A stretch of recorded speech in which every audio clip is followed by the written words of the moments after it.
Good evening, ladies and gentlemen. My name is Wesley Pearson here, and welcome back to another edition of WWE Talk Show with me, Wesley Pearson, on Google Plus Live, on Google, whatever, on YouTube, wherever you want to say. Please like and subscribe for more videos. And now today, my topic today, I'm going to be talking about the Money in the Bank, Seth Rollins, and Evolution, and many more during this conversation. Now let's start off with Money in the Bank 2014.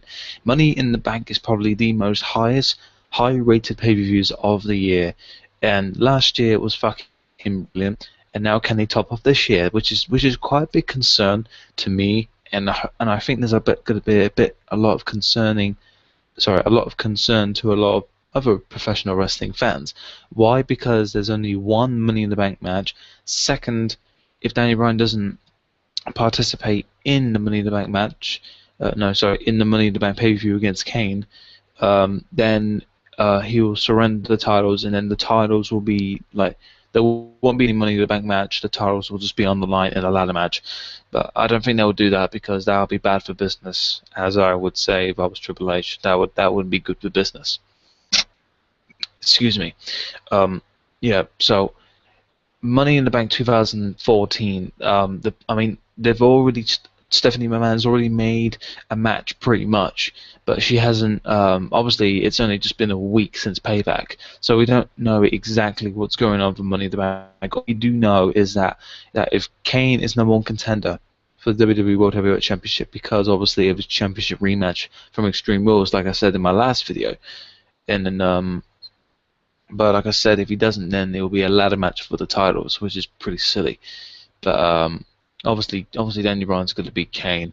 I don't want Kane to be a champion, no offense. I mean, even though Kane has worked his ass off for pretty much his entire wrestling career.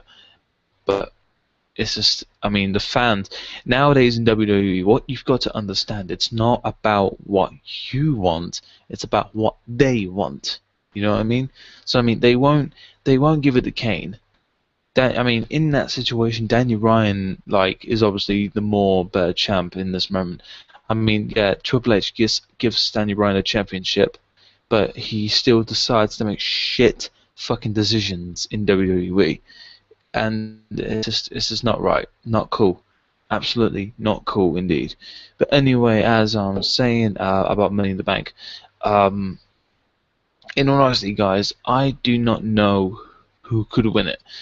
The highest possibility of who would win this ladder match is probably Seth Rollins, for two reasons. Number one, he's on the poster of Money in the Bank, and second, he betrayed the Shield.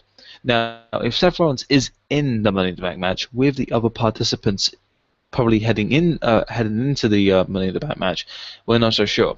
But Seth Rollins, like I said in my last few videos, like I've said about the Shield, Seth Rollins is my favorite wrestler out of all three of the members of the Shield, and Seth Rollins is great in the ring.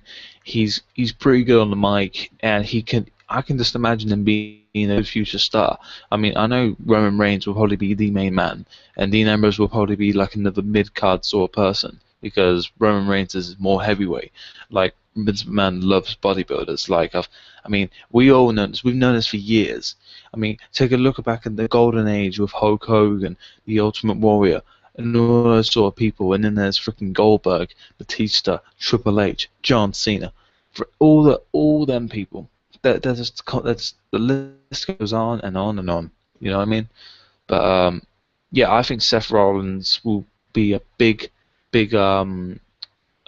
like a close eye on, to winning the Money in the Bank match. I mean, in all honesty, I would not mind Seth Rollins winning the Money in the Bank, because the idea of Money in the Bank this year, the biggest difference about this year's Money in the Bank is that there is so much pressure on WWE right now, because they've gone through so much shit, losing all this money. Like I said, I don't even remember. I don't even know how they even lost all that money. Could someone please tell me? Because I really have no idea. But anyway, as I was saying, the reason why they have so much pressure on them is that the fact that WWE has won champion, one main champion with the World Heavyweight Championship and the WWE Championship. It's just a complete one whole championship. And WWE has to make the right decision, because it's, apart from Damien Sandow, I feel sorry for Damien Sandow, but whoever wins this year's Money in the Bank is 100% guaranteed to be your new WWE World Heavyweight Championship in the near future, or maybe next year, or maybe it could be the night after WrestleMania 31. We don't know. Two things I know about the WWE World Heavyweight Championship: there's going to be two champions that will take it. I don't know who either will take it off of Daniel Bryan. Okay. Brock Lesnar, he is one. SummerSlam. I don't know if you've seen the cover of SummerSlam. The poster for SummerSlam is Brock Lesnar. It's like a Jaws. You know Jaws, the shark movie. Sorry, Brock Lesnar is the shark, and Triple H is on the little floater in the sea. Now, obviously, we know. Obviously, Brock Lesnar is going to be at SummerSlam, and it's highly possible that he's going for the WWE World Heavyweight Championship, and it makes sense, because I mean, it's going to be a massive advantage to Brock Lesnar if he actually defeats whoever is the champion. It will probably be Daniel Bryan. You never know, but it's a big thing for Brock Lesnar and WWE right now, because of all this pressure. I mean, there's shit going. They're trying to get as much money as quickly as possible, because I mean, like I said in my last video, they've been trying to make pay-per-views like even more enjoyable for fans. I mean, they have been. WrestleMania 30 was flipping incredible. Don't get me wrong, Elimination Chamber was pretty good. Royal Rumble was pretty shit, I'm gonna be honest with you. And Extreme Rules was good. It was enjoyable. It was fantastically done. Same with Payback, apart from the outcome, some of the outcomes. I mean, like, it's the same thing with last year's Money in the Bank. The outcomes weren't that very good, but the matches itself were brilliantly done. And like I said about this Money in the Bank, it's like last year there were two different briefcases. One the red one for the WWE Championship, and the blue one for the World Heavyweight Championship. And now, because it's, I mean, I wonder what color it's going to be this year, because I mean, it's only one title. I mean, if it's still red, I'm like, no, well, I don't know why it would really matter about what color it is, but you get what I mean.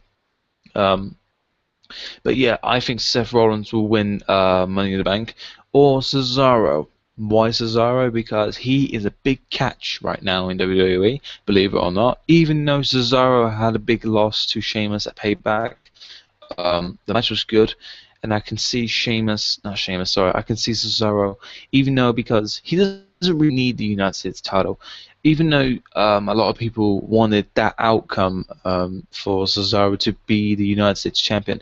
In all honesty, where would it go? Because I mean, I know it's Paul Heyman. He's a Paul Heyman guy, and we expect. The thing what I don't want to happen to Cesaro, I don't want him to become an unforgettable Paul Heyman guy like Ryback. Because when Ryback was a Paul Heyman guy, he is the only Paul Heyman guy in history that has never won a championship with Paul Heyman.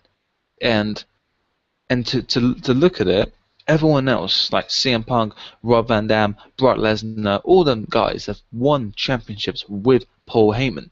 And for Cesaro, he needs a title. And could there possibly be a Paul Heyman guy versus a Paul Heyman guy? Cesaro, Brock Lesnar. Client versus client. AKA Punk versus Lesnar last year, SummerSlam 2013. That match was fucking insane. I mean, I mean, it doesn't really make sense since they're both heels, but I mean, apparently, this is only apparently, Cesaro is meant to be turning face after he wins a championship. Like, he'll win Money in the Bank, and then he'll win the championship, and then at SummerSlam or maybe at another pay-per-view, it could be, well, it'll be highly likely to be SummerSlam, since his face is on the poster of the event. Brock Lesnar, I could see a Brock Lesnar and Cesaro match for the title. It.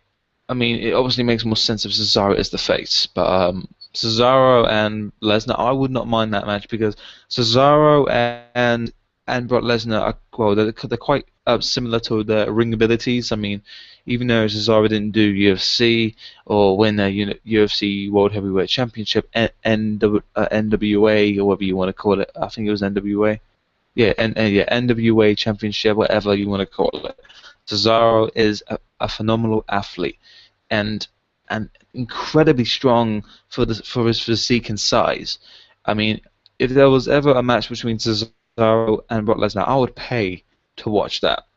And especially, if it's for a title, this match would actually mean something more special. The crowd will be all behind Cesaro, even though there will be a high possibility of that match that the outcome would be Brock Lesnar winning since he conquered The Undertaker's undefeated streak at WrestleMania 30. But yet again, Cesaro may win the Money in the Bank match. It is possible, but if he faces Sheamus for the title on Raw, for the Raw coming, then that would make more sense. Because usually, sometimes they'll say, "Oh, damn it, I lost to you. You got lucky, and I'll face you at the next pay-per-view." I don't think they're gonna do that. Cesaro will probably be in the Money in the Bank match. I really do hope they do qualifying matches for Money in the Bank, because I get really annoyed with WWE nowadays. They don't do number one contender matches. They don't do that. They did it for the Intercontinental Championship for Extreme Rules, the build-up for Extreme Rules for Barrett to win against Big E Langston. In that sort of like look of the story, you get the feeling like Barrett got this. He earned his way to get into this position and the situation he's in against Big E Langston for the title. And if he doesn't win, we're gonna be like boo and all that sort of stuff. You know what I mean? You want to have that feeling. You need to have that feeling in wrestling. That's why I love wrestling. When you get that feeling that someone that you love and someone that you have passion for of what they do, like The Rock, for example, if he's in a very intense number one contender match against Chris Jericho, right? And if he does the spinebuster, hits the people's elbow, 1, 2, 3, he's earned that match. He's earned to go for the title. It's the same process of doing it in any wrestling company. It doesn't matter if it was just a freaking like five roster. You can do it anywhere, and that's what's so good about wrestling. It's good to have that feeling that your favorite superstar is earning to get that championship in the storyline heading into the pay-per-view. But yet again, damn it, what was I gonna say now? But yeah, I was just making a point, and all right, moving on. Evolution, right? Evolution is falling apart right now, apart from Seth Rollins. Batista quit. Well, he quit to go to finish up these Guardians of the Galaxy. Oh, I don't know. It looks fucking shit, honestly, but that's my opinion. I don't really care. But anyways, Seth Rollins is in Evolution, or is he? Personally, I don't think he is literally in the Shield, because it doesn't seem right to let Seth Rollins betray the Shield, to betray Roman Reigns and Dean Ambrose, and then join Evolution the night after when he just absolutely kicked their asses. Seth Rollins got pedigreed onto a steel chair on the freaking apron by Triple H himself, the leader of Evolution. He fucking dived from the Titron onto all the members of the Shield and Evolution. And then after all that, you betray the Shield and then join Evolution, the opponents you faced the night after that event. Now, I don't really see that Seth Rollins. I want Seth Rollins to be a decent singles competitor. But the only problem about this is that we all knew, all professional wrestling fans, Bruce Blitz, if you're watching this, then please give me some info or whatever. But I totally agree with you in all your videos that you do. John Cena, guy after fucking guy after fucking guy. We all know that Seth Rollins will be a decent singles competitor. But at the end of the day, WWE is not going to do it for him. He's not going to do it for us. He's going to fucking bury that little Seth Rollins, and it will just completely ruin his career. Look at guys like Justin Gabriel. Justin Gabriel is a phenomenal athlete, and he's from freaking Africa. And that now, where is he? He's in freaking main event or superstars. It's like no one. It's like we don't even freaking recognize him. The only time when you freaking recognize him is when you play WWE 2K14, right? I hate the fact that they have to waste all this fucking talent, and we all know that Tyler Black, Seth Rollins, whatever you want to call him, he is going. Trust me, it's going to happen. If Seth Rollins becomes a decent singles competitor like Adrian Neville in NXT, it's going to be the same fucking thing. It's like the clock going around in a circle. It keeps going and going and going, you know? And it's just, Seth Rollins is a phenomenal athlete, and I do like Seth Rollins. Like I said, he is my favorite wrestler, like in the mid card at the moment. Like he's like my favorite. He's my favorite member of the Shield. And the same with Dean Ambrose. It's going to happen to the same with Dean Ambrose. It's only going to be Roman Reigns heading into the big leads of WWE, and them two are going to go fuck off. Like, and Vince McMahon is going to shove it down our throats once again because of it's just frustrating. It's really frustrating to see these fucking things happen to decent, quality, entertaining wrestlers. This is a WWE. This is entertaining. This is an entertaining product that entertain us. Bruce Blitz himself always says that you want to entertain us, then fucking entertain us. Don't just give us same old shit like Cena winning all the fucking time for no apparent reason when he doesn't even need the fucking win. Look at WrestleMania 29. Sorry, he finally defeats The Rock to get his fucking vengeance when he come up with crappy excuses for losing. Oh, I beat me. No, you fucking didn't. You lost to The Rock at WrestleMania 28. And then comes WrestleMania 30. He defeats a well-built-up young lad Bray Wyatt, and he didn't even need that fucking win. It wouldn't, like, in the storyline, John Cena was all like, I will fight for my legacy, and if I lose everything. No, you fucking don't. It's storyline basis. It doesn't fucking matter. Kids are still going to buy your fucking merchandise and shit, and no one really gives a fuck. I mean, no one would care about that match about a year later. They will just completely forget about that match, apart from the build-up of Bray Wyatt. And now because you fucking John Cena have buried him, everyone is pissed. His win at Extreme Rules, fantastic. But like I said in my last video, if you win a match, it doesn't mean you won the fucking rivalry. Or the feud, whatever you want to call it. Then John Cena fucking buries Bray Wyatt and wins the fucking feud at Payback. It's bloody fucking stupid.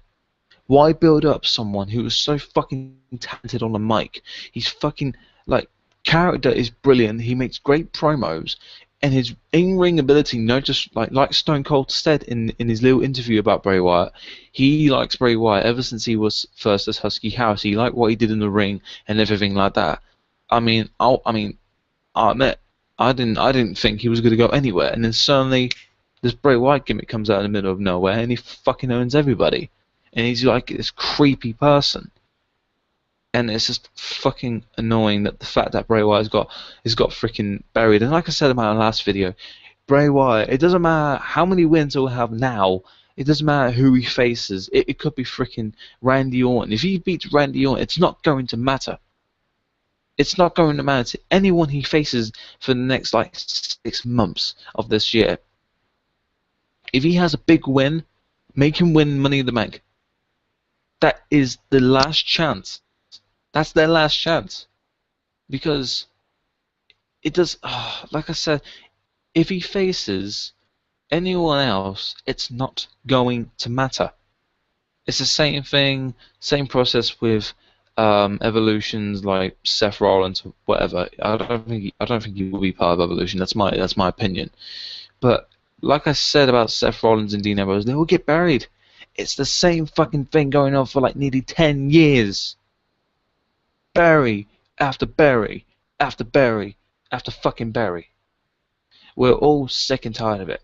We are sick and tired of us professional wrestling fans to watch these fucking talented people who worked from the freaking indies about 10 years before they're heading into the big leagues of WWE, the biggest freaking wrestling company in the history of the world of sports and entertainment. Take guys like CM Punk. He built himself in IWA wrestling, and he cut amazing promos. Then he went to Ring of Honor. Then he went to CCW for only a little bit. Then he started in ECW, heading into the big leagues of the WWE. Then came to 2011, makes really big pipe bombs and fucks everyone up, and then wins a rivalry with John Cena. I think CM Punk was the only person that has ever defeated John Cena in a feud for a long, long time. Well, I don't know if Randy Orton does. I don't think so. I can't really remember. But the last time I saw John Cena lose a feud, it was against CM Punk. And he's a freaking mid-card guy. As well as Bray Wyatt is. I mean, obviously the difference between CM Punk and Bray Wyatt is CM Punk actually speaks from his mind. And Bray Wyatt, he just learns. Excuse me, sorry. He learns by reading books and he just acts. He's a really good actor.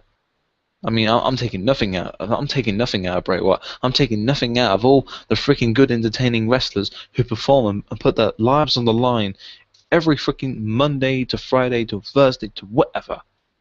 You know, it's frustrating to see guys like Bray Wyatt be buried by John Cena.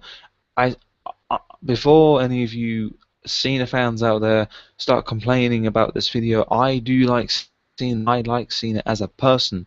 I mean, yeah, sure, he visits the troops. Yes, I respect the troops. I'm from the UK, but I still respect all the men and women who put their lives on the line, that go out there to save America or save England or the entire world, whatever. And I mean, he goes up for breast cancer, etc. I mean, all countries do that, right? But that doesn't mean this is wrestling. This is wrestling. We're not talking about reality. Reality is out of the window. We're talking about wrestling business. We're talking about business. Just because you are the number one person in the company, it doesn't mean that you have to win every single fucking match to try and get people's attention and draw more money into the company, because that's what WWE does. They like to mind fuck you, saying, "Oh, John Cena versus Bray Wyatt for the third time, and now we're gonna build up Bray Wyatt, and we're gonna make him look stronger than ever. We're gonna make sure Cena is weak as fuck, and then John Cena at the pay-per-view wins the match." And that's exactly what they did for Payback. Payback was their best build-up for Bray Wyatt. That was probably the best build-up of his career. You know what I mean? And for Bray Wyatt to be fucking buried like that, it just pisses me off. Right, guys, this is the ending of my video. I really hope you have enjoyed. If you, like I said in my last video, I want to say thanks for the viewers on my Payback live stream. I will do the Money in the Bank, and I will do future pay-per-views on Google Plus.